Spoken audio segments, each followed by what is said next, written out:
ராமர் கோவிலில் திறப்பு விழாவில் மேற்கொள்ளப்படும் சம்பிரதாயங்கள் என்னென்று இந்த வீடியோவில் பார்க்கலாம்.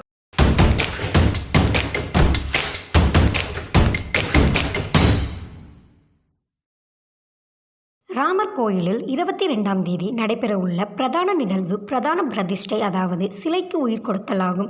இது 22ஆம் தேதி மதியம் 12:29 8வது நொடியில் தொடங்கி 12:30 32 நொடி வரை மொத்தம் 84 நொடிகள் நடைபெற உள்ளது.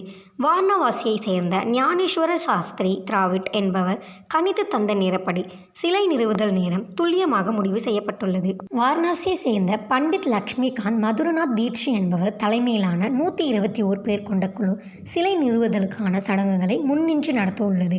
சிலை நிறுவுதலுக்கு முன்பாக இந்து பாரம்பரியப்படி பல்வேறு யாகங்களும் மேற்கொள்ளப்பட உள்ளன. 22ஆம் தேதி சிலை திறப்பு நடைபெறவிருந்தாலும் அதற்கான சடங்குகள் 16ஆம் தேதியே தொடங்கி நடந்து வருகின்றன. இந்த நாட்களில் சிலை நீரிலும் தானியங்களிலும் நெய்யிலும் மூழ்க வைக்கப்பட்டு 108 வகையான பொருட்களால் அபிஷேகம் செய்யப்பட்டு புனிதப்படுத்தப்படும். இதன் பின்னர் அச்சிலை கருவறைக்குள் கொண்டு சென்று பீடத்தில் வைக்கப்பட்டு நிறுவப்படும்.